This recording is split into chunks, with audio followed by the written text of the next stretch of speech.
ang probinsyano May 10, 2021. Ang nakaraan, matatanda ang tumulong na rin si Lian para patumahin ang maraming kalaban na sumugod sa bahay ni Hernet.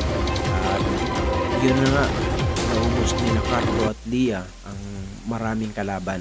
Gusto namang dating ng Black Ops at natagilan naman si Cardo at Lia.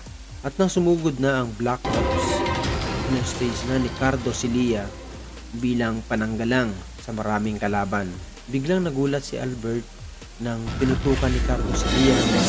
Sabi ni Cardo, papatayin ko itong kasama nyo. Sabi ni Lia, Dalisay, sumuko ka na. Napapaligiran ka na ng mga pulis. Sabi ni Cardo, pag hindi si Lia sumunod sa sinasabi niya, papatayin talaga niya si Lia. Tumaas ang tensyon, lahat kinakabahan at naghihintay ng mangyayari. Maging si Albert, sumigaw si Dalisay na walang susunod. Maging si Aling Pilar at Mang Teban walang magawa at sobrang nag-aalala sa dalawa. Pinatakbo ni Cardo si Lia at sumunod naman ito. Makikita na habang tumatakbo si Cardo, pinapaulanan sila ng bala ng Black Ops. Samantalang biglang pinigil ni Albert ang lahat sa pagpapaputok.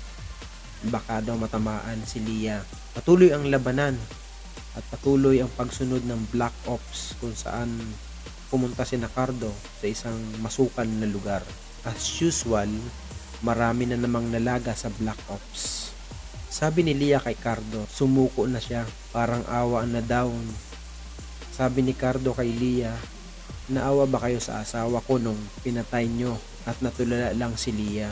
Sa madaling salita, nailigaw ni Cardo ang Black Ops. Galit na naman si Albert dahil nalusutan at nakatakas na naman ulit si Cardo. Yan kaprobinsyano, update natin sa Ang Probinsyano. Tutok lang kaprobinsyano para sa mga bagong updates ng Ang Probinsyano. Pahit naman ng subscribe button kaprobinsyano para lagi kayong updated sa mga bagong videos na ilalabas natin. Maraming salamat at lagi kayong mag-ingat. God bless.